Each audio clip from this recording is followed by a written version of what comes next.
शम्मे मोहब्बत जलने लगी, दूर हुई है तारीकी। शम्मे मोहब्बत जलने लगी, दूर हुई है तारीकी। उर्स की फिर आई है घड़ी, उर्स की फिर आई है घड़ी। नूर की बारिश होने लगी, नूर की बारिश होने लगी।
अपने जला तुझको ना कर कर आए तो समझ,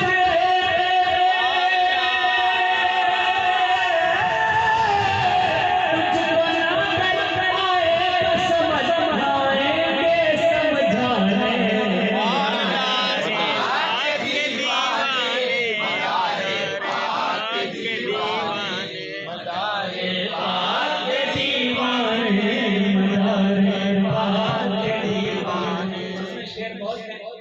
लेकिन चूंकि 11:02 हो गया जी, 11:02 हो गया, बहुत हो गया इसलिए चंद मिनट सुनकर इंशाल्लाह इस सर्दी के हाल में आप लोगों को छोड़ दूंगा। नहीं बैठेगा पूरी रात सरकार, नहीं पूरी रात तो नहीं अजीज, इतना ही रखो कि दिल बहल जाए। हम इस कदर भी ना चाहो कि दम निकल जाए।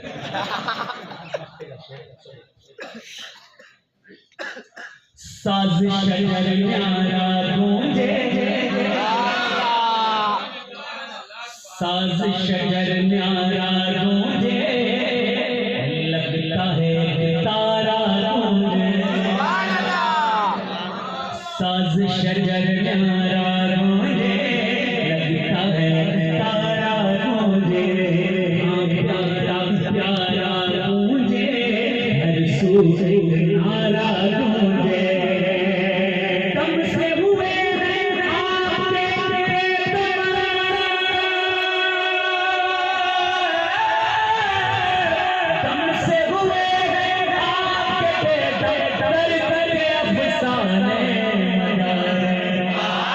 दीवाने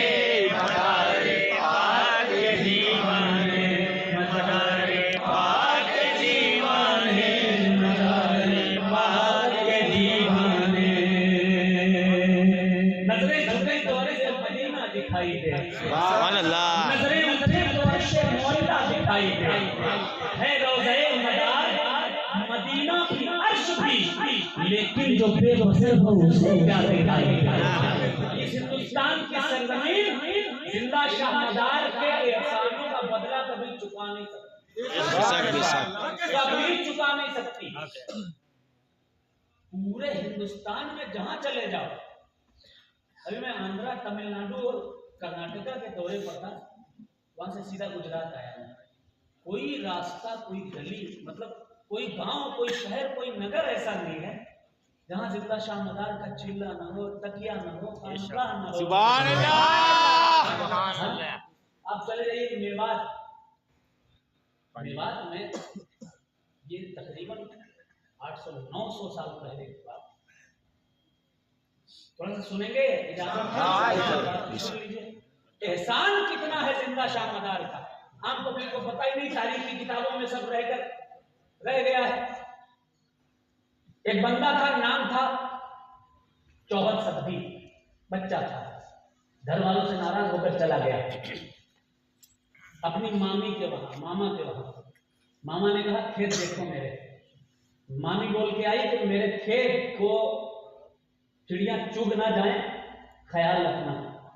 चौहद सब्दी उस खेत को रखाने लगे, थोड़ा घूमने फिरने लगे। बचपन का जमाना था, लहर थे, घूमते फिरते रहे। चिड़िया आई, दाना चुग गई। मामी आई, देखा कि चिड़िया दाना चुग गई है। उसने बुरा भला कहा, गाली सुनाई। उनके दिल पर लगी चोट और वो वहां से निकले। निकल कर एक और शख्स के पास पहुंचे। उसने कहा गाय चराओ। वो गाय चराने लगे, वही खाना पीना मिल जाता था, रह लेते थे। तब तक मेवात में एक भी साहिब ईमान न था। और मेवात कितना बड़ा, जयपुर, गुड़गांव, दिल्ली के मदाफात का वो इलाका, नूह, मेवाती आज भी जगह जगह मिलते हैं। बहुत बड़ी बिरादरी और कौम है। अब आप तवज्जो से सुनिएगा, गौर से सुनिएगा इस बात को। गाय चराते रहे, एक दिन गाय चरा रहे थे, देखा कि एक नकाबपोश आ रहा है। सुभान अल्लाह, सुभान अल्लाह, बोल दो सुभान अल्लाह, सुभान अल्लाह। किताब का नाम है तारीख सूफिया मेवात। दूसरी किताब है तारीख मेवछत्री, और भी बहुत सारी किताबें हैं। लिखा है, देखा है नकाबपोश चला आ रहा है, चलता चला रहा है, चलता चला रहा है, चलता चला रहा है। करीब आया, दिल की दुनिया बदल गई। गाय को हटाते हुए अपने मालिक के पास पहुंचे। पहुंच करके कहा, क्या मालिक, ये है मेरी शिला सांगड़ी, सुभान अल्लाह, ये है मेरी शिला सांगड़ी, ये है तेरी गाय, हम पर मेहर मदार की, हम किसकी चराना गाय। लकड़ी दे दी, गाय वापस कर दी। मदार पाक की बारगाह में आए, फकीरी इख्तियार कर ली, दुर्वेश बन गए, साईं बन गए, अल्लाह वाले बन गए, पहला मुसलमान मेवात का बन गए। पहले साहिब ईमान बन गए। सरकार फिर मेवात पहुंचे। तवज्जो, दूसरा सफर हुआ। 40 डाकुओं ने सरकार को घेर लिया। बदीउल अजाइब में ये वाकया लिखा है, तज़किरतुल मुत्तक़ीन में ये वाकया लिखा है, और भी बहुत सी किताबों में लिखा है। तारीख़ मदार आलम में वालिद गिरामी ने भी ये वाकया लिखा है। 40 डाकुओं ने घेर लिया। सरकार मदार पाक ने कंकड़ी उठाई। सुभान अल्लाह, है तो नबी के बेटे। सुभान अल्लाह। हाँ, कल जब सरकार निकले, कंकड़ियां फेंकी, लोग अंधे हो गए। हाँ, और आज भी जिंदा शाह मदार मेवात की सरजमीन पर 40 डाकुओं के बीच कंकड़ी उठाकर जब फेंकते हैं, सारे के सारे डाकू अंधे, डाकू अंधे हो गए। जिंदा शाह मदार को समझ गए ये कोई अल्लाह वाला है, कोई बड़ा पहुंचा हुआ कलंदर है, फकीर है, दुर्वेश है। उस शख्स ने, उन 40 डाकुओं ने कहा कि आप जो भी हैं बाबा, हमें माफ कर दीजिए, हमारी आंखें रोशन कर दीजिए। कहा ऐसे नहीं, पहले नबी का कलमा पढ़ना पड़ेगा। 40 डाकुओं ने कलमा पढ़ा, साहिबे ईमान हुए। मदार पाक ने उन 40 डाकुओं को 40 मेवात का कुतुब बना दिया। वाकयात भरे पड़े हैं, सिर्फ मेवात के नहीं। गुजरात को ले लीजिए, खंभात शहर है आपका, अहमदाबाद में मदार पाक पहुंचे, वहां चिल्ला है आपका। यहाँ पर माशाअल्लाह बड़ौदा आए, वहां चिल्ला है। आंगन के आसपास देख लीजिए किस कदर चिल्ले हैं, तकिए हैं, दरगाहें हैं, खानकाएं हैं, ये सब मदारे पाक के गीत को गाती हुई नजर आ रही है। तो मैं यही अर्ज करना चाह रहा था गुजरात से कि ये एहसान कभी कोई मिटा नहीं सकता सरकार का, और उसी सिलसिले की एक कड़ी जिन्होंने अपनी उम्र, पूरी उम्र सरकार कुतुबुल मदार की मोहब्बत में गुजारी थी। शेर शाह बुखारी मदारी के उर्स में हम और आप हाजिर हैं। चंद शेर मैंने कहे, पहले 4 मिसरे कहे थे, तो मैं जो कुछ लिखता हूँ वाली साहब को सुनाता हूँ। वाली साहब ने कहा 4 मिसरों से काम नहीं चलेगा, पूरे के पूरे 6-7 शेर कहो, तो मैंने 6-7 शेर कह दिए। तो सारे के सारे पेश करता हूँ, सुनेंगे?